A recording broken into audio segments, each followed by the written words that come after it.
Perfeito, Leonel, perfeito. Ô, gente, boa tarde. Agora às 18 horas estava marcado uma live na conta do Leonel Hadi, o policial civil, né? Só que deu um pau lá na conta dele, ele vai entrar agora e vai explicar pra gente, a gente vai fazer a live aqui. Então vamos lá, Leonel. Deixa eu adicionar você.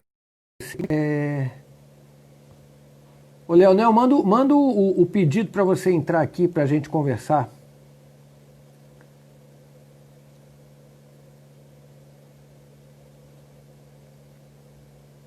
Manda o pedido aí, Leonel.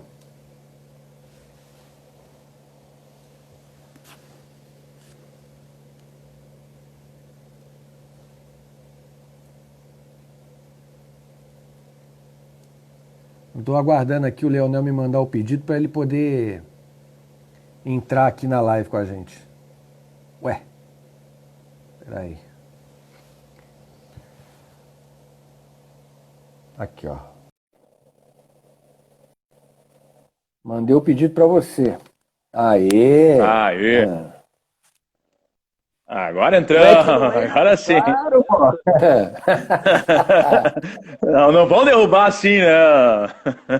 Agora eu vou te falar, tudo contigo é treta, hein, Leonel? Até a porra do Instagram, hein? Porra, vou te falar, hein? Caralho, você é a polícia das tretas, rapaz. Explica pra gente aí o que aconteceu. Olha, eu não sei o que aconteceu. O Instagram simplesmente bloqueou a minha possibilidade de transmissão ao vivo até 26 de setembro. E eu acho que tem a ver com quando os neonazistas lá me ameaçaram de morte. Eu publiquei uma foto que eu era vítima na foto. E o Instagram fez uma leitura como se eu estivesse fazendo apologia ao crime. Engraçado e que no deles não acontece nada, né? É muito, muito interessante isso. Bom, então você pode fazer a sua live aqui, cara. O espaço é todo seu.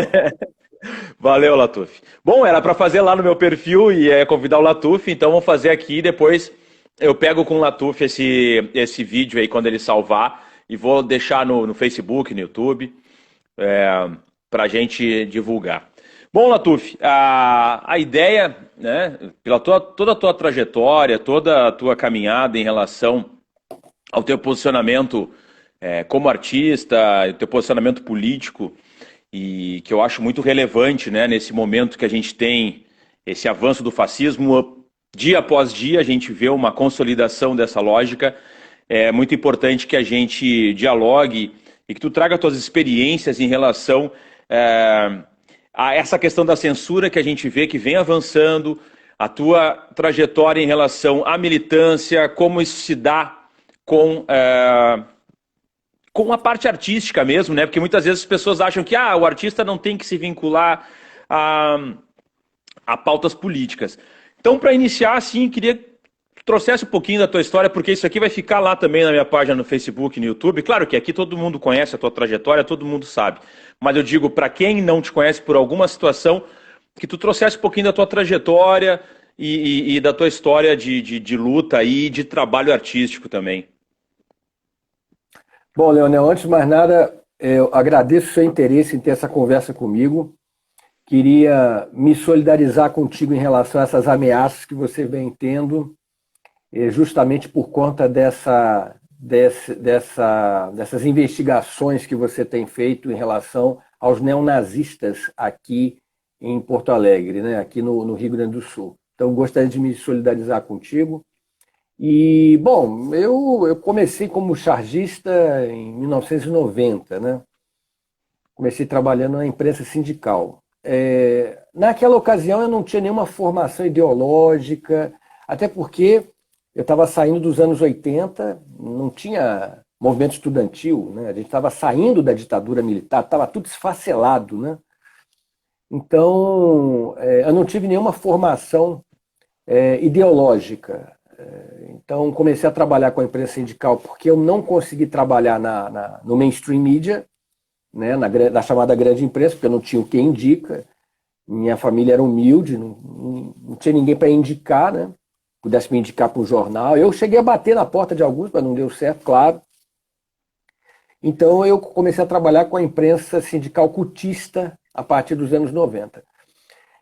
esse contato que eu tive com o sindicalismo foi a partir desse contato que eu comecei a conhecer o que era a esquerda, os valores da esquerda, né? Comecei a me aproximar às pautas da esquerda, então comecei a me forjar como um ente político a partir desse contato com a imprensa sindical de esquerda nos anos 90. E até hoje continuo trabalhando com a imprensa sindical, sou cria da imprensa sindical, mas com o advento da internet, o meu trabalho ganhou uma repercussão para além das páginas dos jornais sindicais, né? Ganhou o mundo, principalmente por conta da questão palestina, né? Uhum. Mas eu continuo sendo cria da imprensa sindical de esquerda, cutista. E como é que quais países já foram publicadas charges tuas, assim? Eu já vi Já em perdi a vários. conta. Já perdi as contas. Ainda mais com essa questão de internet. Às vezes você está surfando lá na internet, aparece a foto de alguém com um cartaz, um banner na Índia, não sei o quê, que você nem sabia. A pessoa pegou a charge da internet e resolveu fazer um pôster, um banner, você nem fica sabendo. E quantos países tu já viajou assim para apresentar trabalhos, a convite nessa questão da militância e do cartoon? Muitos, hein? Muitos. De 2009 até ano passado, ano retrasado, foram muitos, hein? Já perdi as contas também, cara. Europa, norte da África, né? Tunísia, América Latina, Chile, muito, muito, muito. O Oriente Médio, Líbano, Jordânia, a própria Palestina, foi muitos lugares, cara, muito, muito, muito.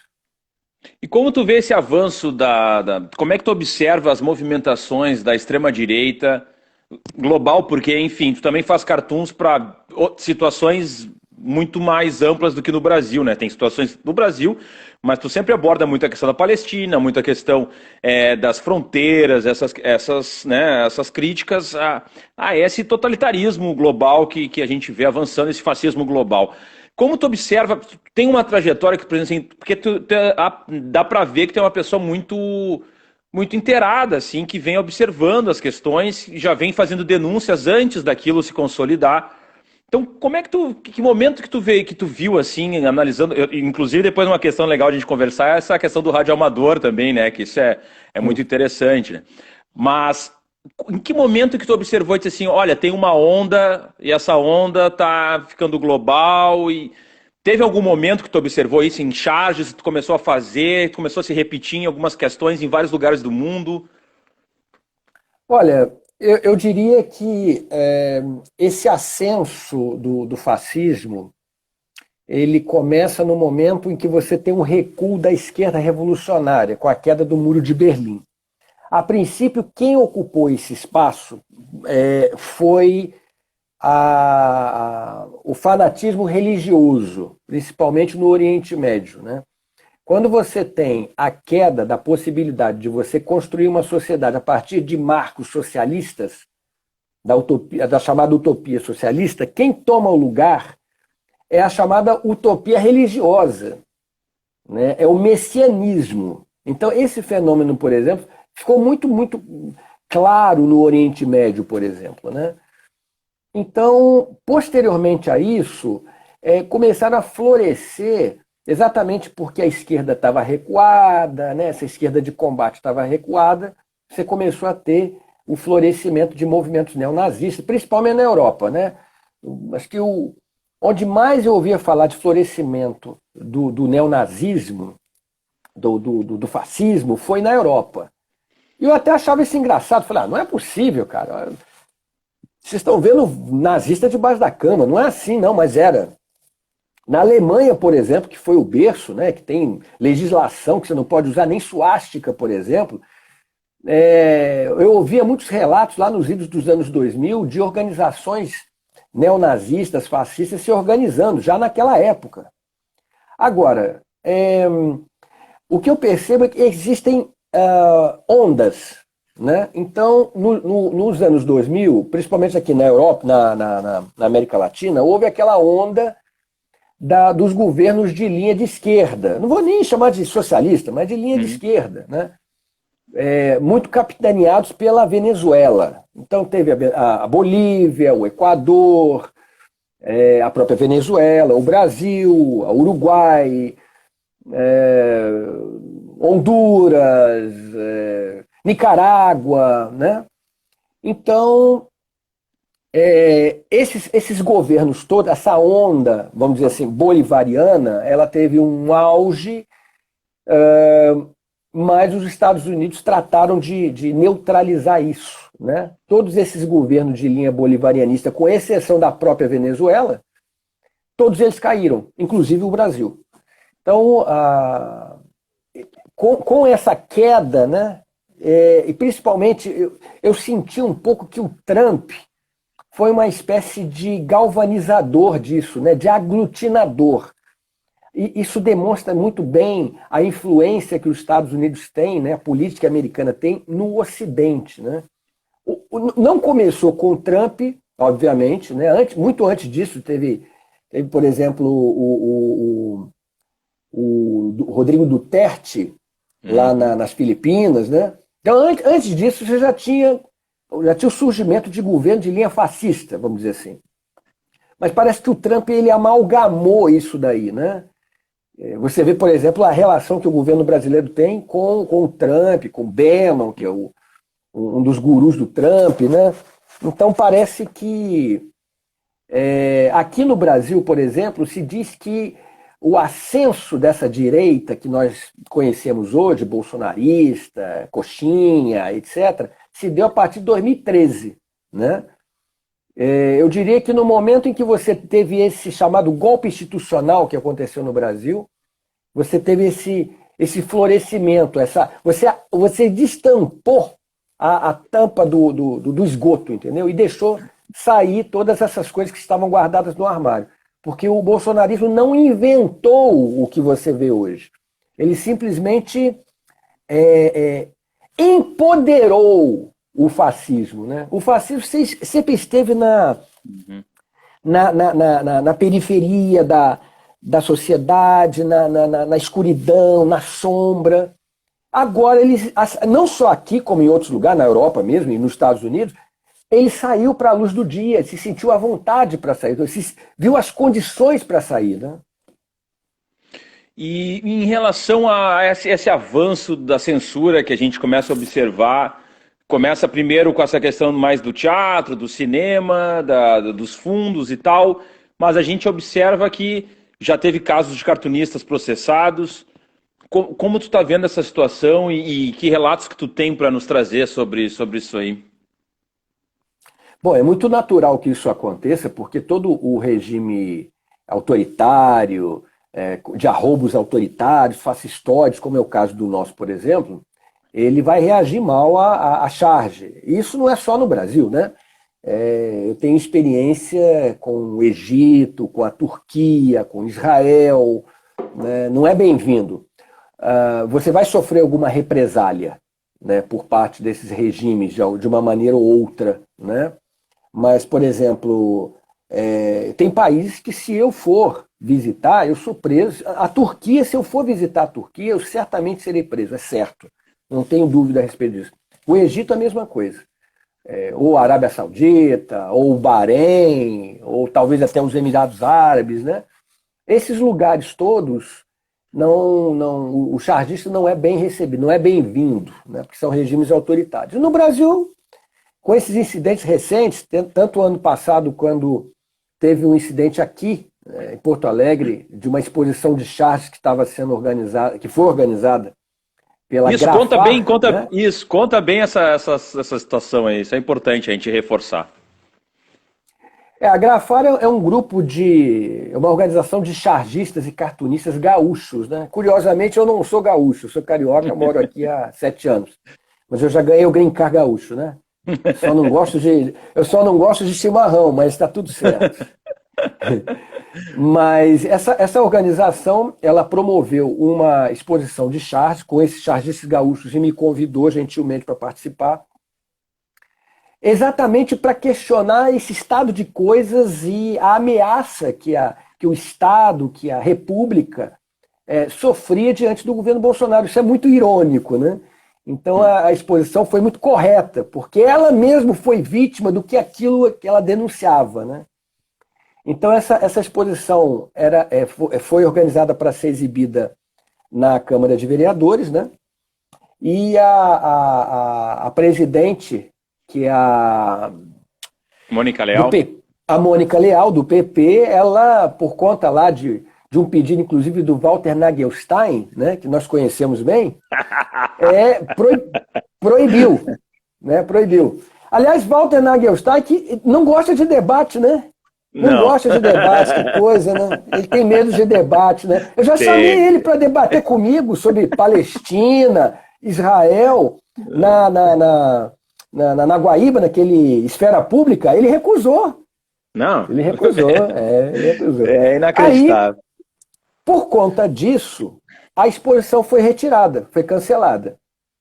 Aí teve toda uma grita, teve uma ação na justiça, e aí foi retomada a exposição, né? E a Mônica Leal não tomou nenhuma medida em relação a isso, e a exposição aconteceu. E ganhou os noticiários e tal. E posteriormente a isso, no mesmo ano, houve uma exposição alusiva à Semana da Consciência Negra no Congresso Nacional, e colocaram uma charge minha lá sobre violência policial, que era um rapaz negro com uma camisa com a estampa da bandeira do Brasil, algemado com as mãos para trás, morto, e um PM se afastando com a pistola fumegante. Um policial, um coronel Tadeu, que é um policial militar, que por acaso é deputado federal, ele viu aquilo ali e se filmou indignado e quebrou a placa. Quebrou, tacou no chão. Essa atitude serviu para promover a charge e para expor exatamente a truculência, não só do parlamentar, mas uma truculência que é afeita, inclusive, à polícia militar. Então, foi muito interessante também, porque era uma charge sobre violência policial, que tinha um desenho sobre violência policial, e o desenho sofreu violência policial. Então, assim, esse policial, na verdade, ele assinou embaixo. Ele assinou, ele passou recibo, ele bateu o carimbo. É verdade esse desenho. Sim. Não tem aquele negócio, é verdade esse bilhete? Ele chegou e falou, é verdade esse desenho. E aí, agora, recentemente, teve esse incidente do Arueira, que é um chargista também conhecido, que fez uma charge com uma suástica lá e o Bolsonaro, e foi enquadrado na Lei de Segurança Nacional, além de outros chargistas da Folha de São Paulo, Laerte, Bennett, se eu não me engano, tem uma série de chargistas, uns 4 chargistas, que estão sendo processados por uma organização de policiais militares em São Paulo, né, por conta de charges sobre violência policial. Ou seja, violência policial é um tabu. Você não pode tocar nesse assunto. Ou você glorifica a polícia, ou fica quieto. Porque se você criticar a polícia, alguma coisa vai te acontecer. Eu bem sei disso, né? Sim. E em relação a essa relação, mas em relação a essa questão justamente da questão da violência policial, da questão institucional da polícia, porque ao mesmo tempo que a gente, né, existem essas questões muito claras de violência policial, por exemplo, aquela questão lá em São Paulo, daquela mulher que estava imobilizada e o policial foi lá e colocou o pé em cima do pescoço. Aquilo lá não tem discussão sobre a falta de técnica, o abuso de autoridade, a questão de tortura, fica muito claro ali naquele vídeo, independente da motivação, se era criminosa, não é essa a questão. A questão tá fora dos padrões e aquilo lá é abuso de autoridade e tal, não tem discussão. Tanto é que foi afastado imediatamente.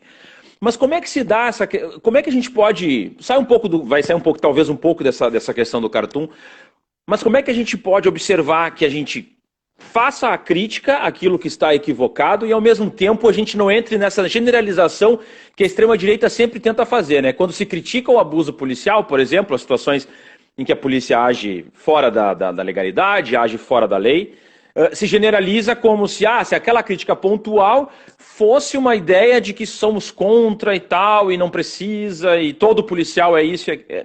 Como é que se dá esse maniqueísmo e como é que a gente poderia fazer um debate para quebrar essa lógica da extrema-direita que se apropria do discurso da segurança pública e sempre considera que todas as críticas vindo do campo da esquerda são contra totalmente a segurança pública e tal? Como é que tu vê essa questão?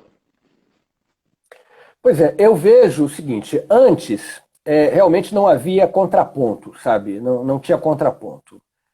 Se falava em banda podre na polícia, mas quando na verdade havia uma banda boa da polícia. Porque a grande maioria realmente ou estava envolvido com parada errada, ou tinha essas práticas violentas, ou simplesmente não dava a mínima. Eram poucos os policiais que se levantavam contra, muito poucos, muito, não tinha voz. Eu conheci poucos, bem poucos na época, né? Lá nos idos dos anos 90, final dos anos 90, 2000, né? Eu conheci muito poucos, cara. Quando eu fazia, por exemplo, as minhas charges contra a violência policial, eu recebia ataques diretos. De vez em quando aparecia um PM ou outro, um policial civil ou outro, disposto a dialogar num outro patamar. Mas assim, os exemplos que eu colhi pessoalmente na minha vida é que assim, toda e qualquer crítica que se faça à instituição policial, à violência policial, toda ela recebe uma reprimenda. Dificilmente você vai encontrar um policial que receba isso bem. Até o momento em que surgiu um negócio chamado policiais antifascismo. No momento que surgiu esse movimento, aí a coisa mudou de figura. Porque você tem uma organização, um grupo de policiais, não é um chargista de esquerda, não é um militante da esquerda, é um policial. Aí a gente volta naquela questão do lugar de fala. Uhum. É o sujeito que está na rua, é o sujeito que está na delegacia, que está no quarto, é o sujeito que conhece por dentro. E um sujeito que já fez a meia-culpa, não só em relação ao treinamento que recebeu, mas em relação às próprias instituições policiais, a essa deformação em relação aos descaminhos, né, da segurança pública. Então, no momento que isso aconteceu, a gente pôde ter um interlocutor que te dá ouvidos, que respeita o lado da vítima, de quem sofreu de violência policial, de quem entende, porque conhece, viu, vive as instituições policiais, por quem também é vítima das instituições policiais. Esse policial que vai para a rua de fuzil, subir favela, trocar tiro, levar tiro na espinha, ficar aleijado, morrer, ele também é vítima dessa deformação do que é segurança pública, né? Agora, eu acho, inclusive, que esse movimento antifascismo, ele cumpre um papel importante porque ele exatamente vai fazer essa ponte com a esquerda. Porque ele é a comprovação clara de que existem policiais preocupados em transformar essa realidade. Na minha época não tinha isso. Era um ou outro que mal se manifestava. Agora, com essa organização, é muito mais possível você ter essa ponte, você ter esse diálogo, né? E outra coisa, o fato de que você tem os fascistas produzindo dossiês contra os policiais antifascismo é outro carimbo, é outro recibo de que esses policiais estão no caminho certo. Então, se os policiais antifascismo estão sendo alvo de ações dos fascistas, então é justamente porque estão no caminho certo. Claro. Não, com certeza, concordo. Inclusive, estou lá nessa lista aí. Pois é, exatamente. Você e tantos outros que eu conheço, né? Tá, todos nós estamos lá. Então, vocês estão escrevendo. Eu já falei isso diversas vezes, já tive a oportunidade de conversar diversas vezes com os policiais antifascistas. Vocês estão escrevendo a história.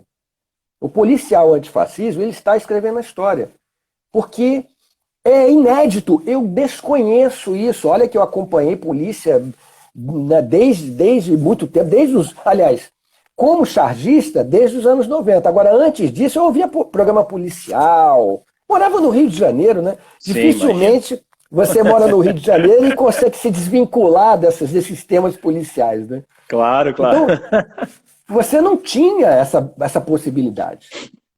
Curiosamente, eu que já fui parar em delegacias por 3 vezes por conta de desenhos relativos à violência policial, recebi uma homenagem ano passado dos policiais antifascismo. Isso é um troço inimaginável. Você recebeu uma homenagem de uma plateia só de policiais, gente da segurança pública. Isso é inimaginável. Então, assim, é história. Isso é história sendo escrita. E é nesse momento de crise, de ascensão do fascismo, de estupidez graçante, quando você tem um movimento desse tipo, feito por policiais, rapaz, isso é coisa para se escrever livro, é coisa para se fazer filme. Isso é um troço muito foda, muito foda. Muito Aliás, foda. tem uma charge tua que é fantástica, né? Que é o símbolo dos policiais antifascistas quebrando uma suástica, né? Isso aí já virou um símbolo, né? Do movimento, né? Eu fico muito feliz, sabe, de ter o meu nome até associado aos policiais antifascismo. É irônico para um cara que sempre criticou as forças policiais, né? É irônico e, ao mesmo tempo, é uma grande honra para mim, de certa maneira, né, fazer parte, mesmo que um pouco, desse movimento tão importante. Com certeza. Uma questão, como é que funcionou essa relação que eu vejo que tu tem uma vinculação muito forte com essa causa palestina, com os abusos, né, do Estado de Israel. Como se deu essa militância mais frontal em relação à Palestina? Bom, isso se deu em 98. Eu acompanhava mais ou menos as notícias, me deu curiosidade. Foi uma coisa assim, movida pela curiosidade. Eu mandei uma charge sobre esse tema para uma ONG lá em Ramallah, lá na Cisjordânia, por fax. Eles gostaram muito e disseram: Latuf, se você puder bancar sua viagem aqui, a gente faz um tour contigo pelos territórios ocupados. Aí eu juntei um dinheiro e fui. Passei 15 dias lá. Fiquei em Tel Aviv, em Jerusalém, em Nablus, em Ramallah, em Hebron. Eu conheci aquela realidade da Cisjordânia. Eu não tive a oportunidade de ir em Gaza, mas tive aquela oportunidade de conhecer a situação e vi com os meus próprios olhos como os palestinos viviam. E, tendo contato com aquela realidade, de volta ao Brasil, eu prometi a mim mesmo e aos palestinos que eu colocaria meu trabalho a serviço deles. Que legal. Essa parte eu não conhecia. Não sabia desse detalhe. Tem muito muitas legal. partes que você não conhece, doutor. Várias. E essa questão do rádio, da rádio escuta, como é que funciona isso? Porque eu vi um dia, tu postou isso no Instagram e ninguém sabia muito bem como é que era. Como é que funciona? Explica pra gente aí. Tá até aqui, ó. O radinho tá sempre aqui comigo, aqui, ó. Aqui.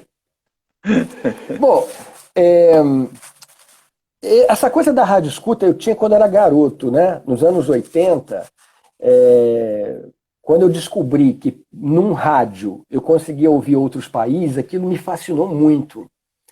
E aí foi por acaso, né? Foi por acaso, mexendo no rádio dos meus pais, eu descobri isso. E aí, posteriormente, comecei a me deter mais tempo. Meu pai me deu um rádio, um motorrádio pequenininho, onde eu ficava ouvindo. E naquela época, as emissoras internacionais tipo Rádio Moscou, Rádio China, Suíça Internacional, Rádio França Internacional, eles transmitiam em português. Então, naquela época não tinha internet, então tinha muito menos interferências. Eu botava o radinho na janela do quarto dos meus pais, ficava ali ouvindo e anotando lá os endereços, trocava correspondência, recebia correspondência. Então começou nos anos 80, né? Essa paixão por ouvir rádio de outros países e tal. Aí passei um bom tempo sem mexer com isso, um bom tempo mesmo. E de volta a Porto Alegre, quando eu vim para Porto Alegre, me deu na telha, há uns 2 anos atrás, resgatar isso da rádio escuta, né? Comprei um outro rádio digital de AM, FM, ondas curtas e passei a resgatar esse hobby de E ouvir, aí tu né? Mas eu ganhou, também sou ganhou o rádio amador. título.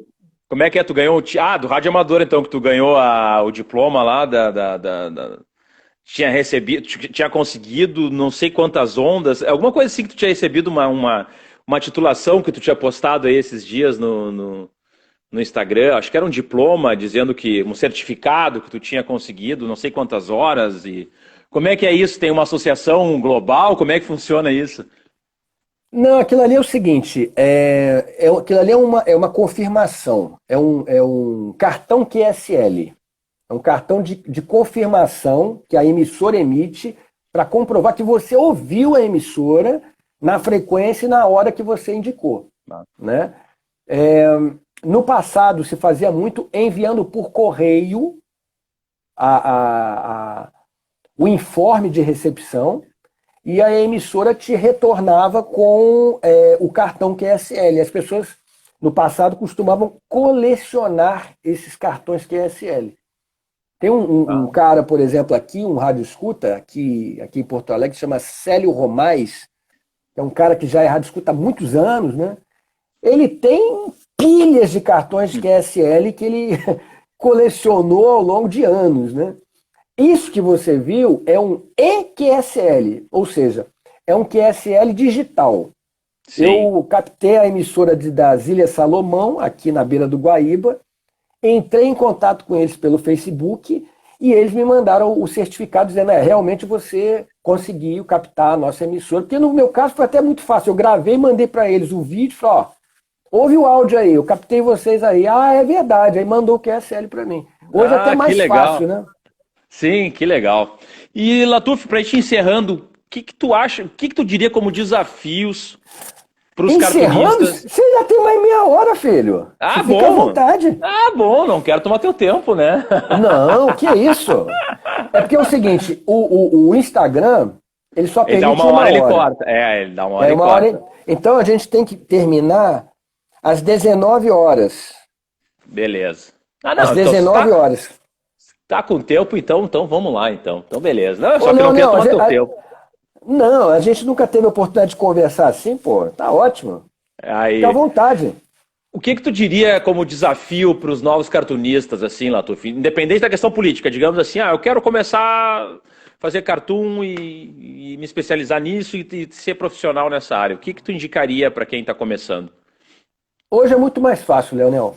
Hoje é muito mais fácil, porque hoje tem a internet, né? Hoje tem internet. Você abre uma conta aí no Twitter, no Instagram, você vai fazendo e as pessoas vão gostando ou não vão gostando. Hoje é muito fácil de ter o seu trabalho visto, né? E quando você tem o seu trabalho visto, você tem mais possibilidades de ter um trabalho a partir dele, né? De ser pago por um trabalho, né?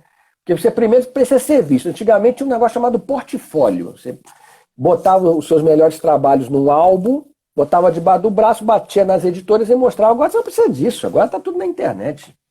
Então, quando o sujeito tem um trabalho bom, começa a ser compartilhado, todo mundo compartilha. Apesar de que tem muita gente que compartilha coisa ruim, Sim. né? Mas de qualquer maneira, quando você coloca o seu trabalho nas redes e ele é compartilhado, quer dizer, ele é visto, você tem mais chances de que alguém se interesse, ou mesmo de você entrar em contato com um jornal e mostrar, mandar a conta do seu Instagram para a pessoa ver, entendeu? Hoje é muito mais fácil do que na minha época. Minha época, eu me lembro que eu, para marcar, por exemplo, horários para mostrar meu portfólio em determinados lugares lá no Rio de Janeiro, eu não tinha telefone em casa. Ah, Então, comprava uma cartela de ficha, ia pro orelhão e ficava lá, cara, ligando. Eu pegava. Sabe como é que eu conseguia os telefones? Eu pegava o catálogo telefônico e procurava. Editora fulana. Mas assim, aleatoriamente, eu não sabia que editoras eram aquelas. Eu sim. ia ligando e perguntando, e foi assim que eu consegui. Bah. Ó, suado, meu amigo. E o curso que Suado. tu ofereceu esses tempos, né, para cartunistas iniciantes, como é que foi a tua experiência em relação a esse curso? Que eu me lembro que tu trouxe alguns relatos bem interessantes, assim, sobre as reações das pessoas, de quem tinha sido teu aluno ali, um curso online, né, que eu acho que tu deu bem no início da pandemia, se eu não me engano, para as Não, pessoas. na verdade aquilo ali foi mais uma brincadeira, um exercício, né? Para as crianças, para desenhar animais, para desenhar como desenhar um rosto e tal. Aquilo, claro, aquilo serve para o adulto também, mas aquilo foi uma maneira assim de tentar fazer um trabalho menos brutal, vamos dizer assim, né? Eu até me apresentei como tio Latuf. Bom, o tio Latuf agora vai ensinar como é que desenha os bichinhos, o elefante, né, a girafa.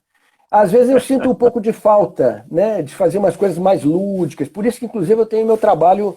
Isso não é profissional, né? É arte erótica. Faço arte erótica para poder desanuviar, entendeu? Desanuviar. Porque só desenhar Bolsonaro não dá, né, irmão? Não tem condição. É muita dureza fazer só isso. Como é que tá Porra, vendo as perspectivas do campo da esquerda nesse período agora, Latuf, nessa situação de pandemia, nessa questão do aumento das denúncias de corrupção do Bolsonaro, mas ao mesmo tempo a gente tem uma esquerda ainda fragmentada. Como é que tu analisa essa questão? pois é, eu costumo dizer que a direita avança não porque ela é competente, mas quando a esquerda é incompetente, né? Então eu vejo, por exemplo, ainda a gente com esse ascenso objetivo do fascismo diante dos nossos olhos, eu ainda vejo, infelizmente, a gente ainda vê a esquerda, como você mesmo disse, fragmentada, né? Se engalfinhando. Né? Ainda vejo, por exemplo, o Ciro Gomes se engalfiando com Lula. Pelo amor de Deus, meu Deus do céu! E você não pode dizer que essas pessoas são ingênuas, porque elas não são. Quando você estava aprendendo a tocar punheta, essa gente já estava na política. Sabe? Então, é um troço inimaginável você pensar que você tem hoje, objetivamente, uma ameaça fascista e a esquerda ainda, sabe, com essas querelas de eleição, quem vai compor a chapa fulano, quem vai compor... É cansativo, é cansativo. E sem falar outra coisa, Leonel. Os ataques que você recebe da própria esquerda. Isso então é genial. É fantástico. É fantástico, fantástico. Então, você fez uma charge lá que não agradou setor X ou Y, você é cancelado. Acontece. Então, aí eu pergunto pra você, eu tenho saco pra isso? Não, já tô velho, filho. Não tenho mais paciência pra isso, não. Então, meu irmão, vai, faz. É eleição, então vai. É isso. Então eu não esquento cabeça mais, não. Já esquentei muito, agora não esquento mais, não. Não, porque é algo realmente preocupante. A gente começa a observar que parece que muitas vezes o importante é aquela ideia que se fala, que é um clichê já, mas é a ideia da lacração. Está acima do debate, entende? Está acima da disputa real, da lacração e de quem vai ser o protagonista. Digamos, a minha agremiação vai ser protagonista. Não importa se vai perder, mas ela tem que estar protagonista. E ao mesmo tempo também, poderia fazer um debate sério sobre algo que tu não concorda? Por exemplo, alguém do teu campo ideológico fez algo que tu não concorda. Não, ao invés de fazer um debate sério, começa a denunciar para reduzir aquela pessoa, para destruir a reputação dela, de repente tudo que ela construiu vira pó. E a direita não está nem aí, né? Eles seguem tocando o carro por cima e seguem avançando nessa pauta. Eu teve vários casos, né, de cancelamentos aí, inclusive aconteceu comigo também. E aconteceu com a Rosana Pinheiro Machado, com o Henri Bugalho, uma galera do campo da esquerda, que o próprio Demore, porque foi falar lá do Lenin e tal, tudo bem, tu pode não concordar com mas daí eles já viram um inimigo do campo e tal. E eu digo assim, o que a gente, nesses momentos, o que a gente tá ampliando, né? A gente não amplia. A gente simplesmente pega alguém do nosso campo, né? Alguém que digamos, está no mesmo ambiente ali, na mesma lógica, na mesma filosofia, na mesma ideologia, na mesma trincheira e simplesmente pega essa pessoa, destrói a reputação dela, faz ela se enfraquecer, ou tenta fazer ela se enfraquecer, e não agrega, porque as pessoas que estão se enfraquecendo, digamos, aquela personalidade ali que está sendo destruída, ou que está sofrendo ataques, não vai gerar uma ampliação, por exemplo, começou a atacar, vamos dizer, o Latuf. Essa galera que vai cancelar o Latuf, ela não vem da direita, porque a direita odeia o Latuf. Né? O Latuf é um exemplo todo. A direita odeia o Latuf, a centro-direita nem conhece o Latuf. Mas o pessoal da esquerda pega o Latuf, põe fogo no Latuf e vai para a turminha lá. Mas tu entende? A gente não tem uma ampliação a partir desse tipo de prática. A gente não consegue ampliar o debate, a gente não consegue fazer a agregação de pessoas que de repente não são do campo da esquerda, mas que podem ser democratas, que podem estar observando essa situação e vir para o nosso lado numa situação extrema, que a gente não sabe até onde a gente vai avançar, mas não, a gente prefere ficar lacrando, prefere ficar cancelando, e é uma coisa que realmente me preocupa muito nesse contexto, né? Pois é, cara, essa cultura do cancelamento também é uma coisa muito vinda lá dos Estados Unidos, né? Como, aliás, a gente, como boa colônia, né? Então a gente copia tudo, inclusive isso lá, até a expressão empoderamento vem do empowerment, né? Tudo vem dos Estados Unidos, o cancelamento é o cancelment, tudo vem dos Estados Unidos. Então, assim, de fato, a gente, principalmente nessas áreas relativas à pauta identitária, é onde mais você tem radicalismo. Onde mais você tem sectarismo é na pauta identitária. Então, se por um acaso você quiser se colocar contra o racismo, por exemplo, alguém vai jogar na sua cara que você está sendo hipócrita. Alguém vai dizer que você não pode falar isso porque você não tem o lugar de fala, porque você é branco, alguém vai falar isso. Eu, por exemplo, eu tinha muita vontade de dedicar meu trabalho contra o racismo, né? Porque o Brasil é um país racista, é um país essencialmente racista, um racismo estrutural canalha. E, infelizmente, assim, eu tenho absoluta certeza que se eu, por exemplo, resolvesse me engajar nisso, eu receberia ataques não só da direita, receberia ataques da própria esquerda. Então, assim, porque eu já tô, como eu já te falei, eu já estou meio velho para esse desgaste. Então eu não quero esquentar a cabeça.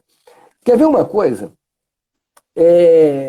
Eu já fui, inclusive, vez ou outra alguém, inclusive, questiona, gente da própria esquerda, do próprio movimento negro, já teve gente que questionou a charge que eu faço violência policial. Porque tem gente que diz assim, pô, mano, você, Latuf, só faz o negro em situação ruim nas charges. Pô, mas meu Deus do céu, se o desenho é sobre violência policial, que afeta basicamente o povo preto e pobre, a charge tem que mostrar o quê? Se não for isso. Então, assim, esse tipo de discussão que não leva a lugar nenhum e que serve exatamente para esse negócio do cancelamento e tal, isso não constrói, mas não adianta você... Existem umas questões nos movimentos, né? Movimento feminista, LGBT, movimento negro, que, olha, eles têm umas tretas internas que, assim, olha... Quer ver, por exemplo, eu estive em Los Angeles em 98, eu conheci um rapaz do Black Lives Matter, lá em Los Angeles. E esse rapaz, ele era de origem... Negro, rapaz negro, né? Mas ele era um negro mais claro. Mas negro, era negro, não tenho a menor dúvida de que era negro. Ele me falou que ele tinha problemas no próprio movimento negro de ser aceito como negro, que é uma coisa que acontece no Brasil também. A gente reproduz esses modelos, entendeu? Esses erros, a gente reproduz. Então você tem uma situação, por exemplo, nos Estados Unidos, grave de racismo, o pau está quebrando lá com a polícia, com o Trump, etc. E você ainda tem essa situação do sujeito não ser reconhecido como negro porque ele tem a pele mais clara.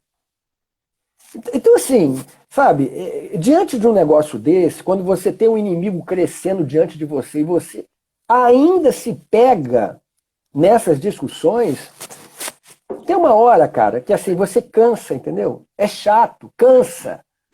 Você fica botando a sua bunda na janela para ninguém passar a mão e canta, é uma hora que cansa. E aí você liga o foda-se, sabe? Você liga o foda-se. Em relação à violência policial, independente do que diga, eu vou continuar fazendo, porque sempre foi um tema que sempre me afetou muito. E detalhe, ô Leonel, eu nunca tomei um tapa da polícia. Porque eu, de fato, eu tenho o tal do privilégio. Numa blitz, dificilmente ninguém vai me parar. No Rio de Janeiro, principalmente, não para mesmo. Ônibus, já vi várias vezes. No Brasil, eu sou tido como branco. Se eu estivesse na Europa, não. Eu seria ou latino ou árabe. Estados Unidos é a mesma coisa. Aqui eu sou branco. E realmente existe um privilégio. É verdade. Né? Agora, eu tinha vontade, além das charges que eu fiz de violência policial todos esses anos, eu tinha vontade de me engajar mais nessa questão do racismo. Que é uma coisa que, inclusive, nós que temos esse privilégio deveríamos abraçar. Mas o problema é esse, a gente vai tomar porrada da direita e vai tomar porrada da esquerda. Não. Então, você para tomar porrada, sabe? Se a gente é aliado, a gente quer juntar, quer construir, quer tomar tiro junto na trincheira, ser vítima de fogo amigo, não dá, né, cara? Não dá. Tomar tiro pelas costas, da retaguarda, não dá, né? Não dá, não. Não, a própria questão dos antifascismo, dos policiais antifascismo, né? Quando veio essa pauta do antifascismo e tal, a gente foi muito atacado, né? Eu infelizmente não faço mais parte do movimento, mas continuo meus amigos e eu continuo na pauta antifascista e eu gosto, enfim.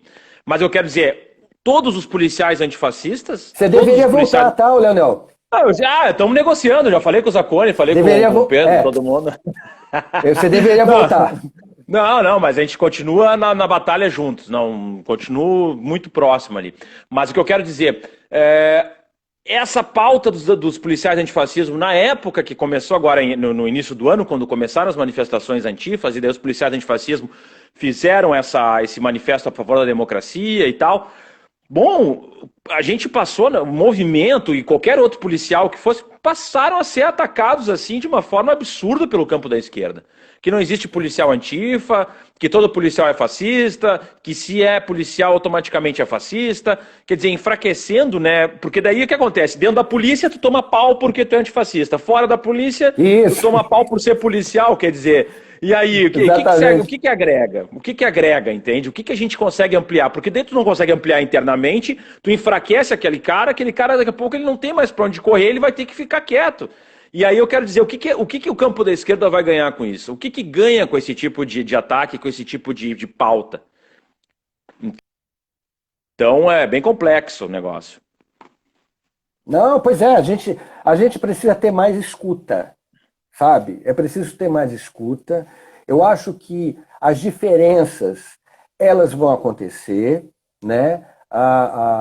Os desentendimentos vão acontecer, mas, repito, diante de um quadro grave como nós estamos enfrentando no Brasil e no mundo, não é hora da gente ficar se debruçando sobre as diferenças. A gente tem que se debruçar sobre aquilo que nos une, não sobre aquilo que nos separa, entendeu?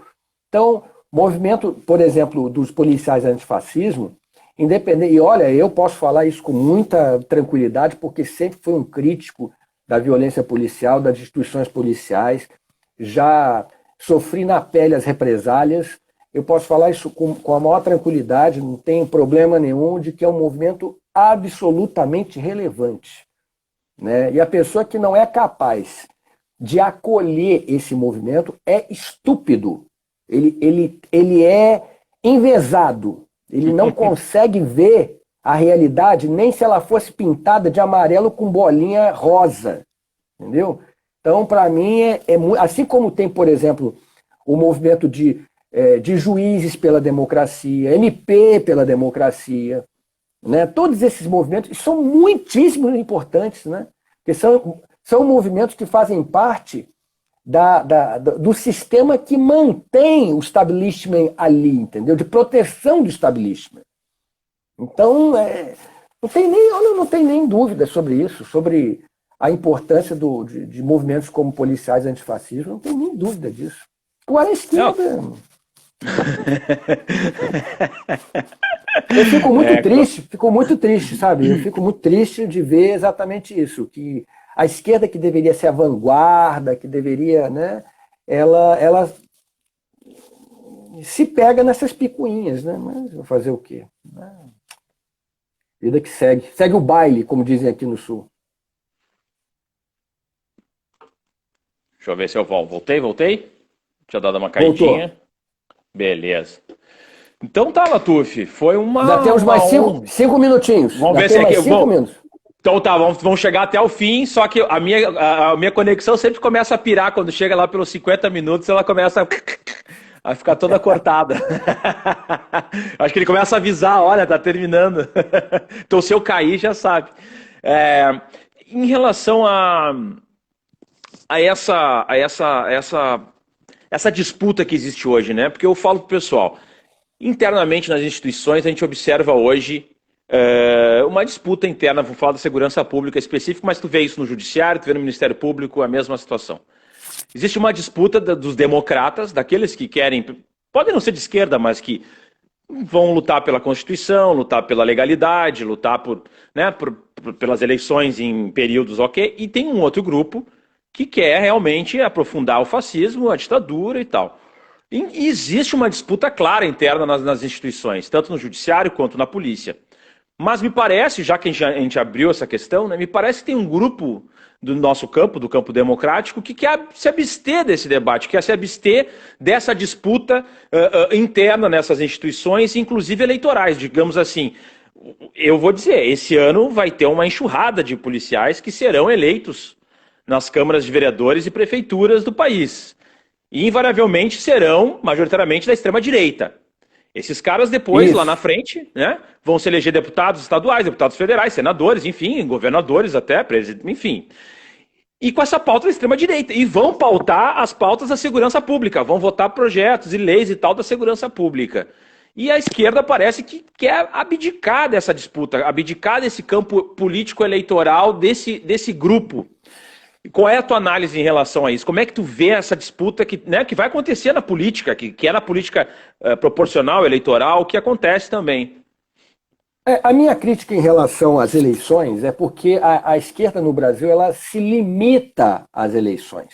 Ela acha que a única alternativa são as eleições. E eu discordo disso, né? É preciso ocupar as cadeiras do parlamento e as ruas. Existem várias maneiras de se organizar as comunidades, as pessoas, as comunidades urbanas, as comunidades rurais, né? Então, o sem teto, o sem terra, quer dizer, a luta da esquerda é uma luta popular, né? Ela não pode se dar somente no Congresso, somente nas casas legislativas. Agora, você está corretíssimo. A grande parte desses policiais, pastores, inclusive tem um movimento de evangélicos muito importante também, né, contra o fascismo também. Isso é muitíssimo importante.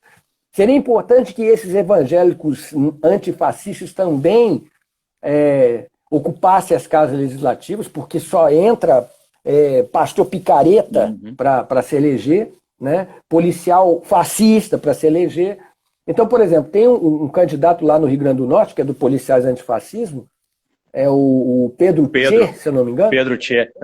Ele está concorrendo lá, isso é maravilhoso, ótimo. A gente precisa que ele esteja lá, que ele ocupe, para que ele seja o contraponto, para que ele seja uma voz destoante dessa linguagem do bandido bom e bandido morto. Eu acho que é muito importante, eu acho muitíssimo importante que esses policiais antifascismo, por exemplo, se candidatem a cargos eletivos. Eu tenho meu total apoio, minha total solidariedade quanto a isso. Agora, a gente tem que sempre lembrar que a luta ela não se dá somente no campo das eleições, né? Esse que é o grande erro da esquerda que eu vejo hoje no Brasil. Claro. Perfeito. Então, 2 minutos, encerre. 2 minutos, então, agora vamos lá. Então, Latuf, foi um prazer ter falado contigo. Queria enfim, deu essa. Ainda bem que a gente conseguiu sanar essa pane. Eu vou ver agora, eu vou ter que entrar em contato com o Instagram para ver por que ele me bloqueou, sendo que eu era vítima do negócio. Mas essas coisas, né? Enfim. Mas foi um prazer ter falado o cachorro, contigo. né? Não, normal. Então foi um prazer ter falado contigo, né? Agradecer a tua disponibilidade e dizer que o que precisar estamos à disposição e seguimos juntos nessa luta, né, antifascista que cada dia vai ser mais árdua e mais pesada. Então, muito obrigado de coração mesmo. Obrigadão. Ô, Leonel, foi um grande prazer. Esse vídeo eu vou te mandar para você poder compartilhar nas suas redes. Obrigado. Obrigado pelo seu convite, pelo seu interesse. A gente já tinha contato anteriormente algumas vezes, mas foi a primeira vez que a gente está conversando assim. E eu espero que quando essa pandemia passar, essa merda toda passar, a gente possa se encontrar, bater um papo, se conhecer pessoalmente, que está faltando isso. Muito obrigado. Obrigado de coração. Até a vitória sempre. Valeu. Abração. Grande abraço. Valeu, pessoal. Até, tchau, tchau.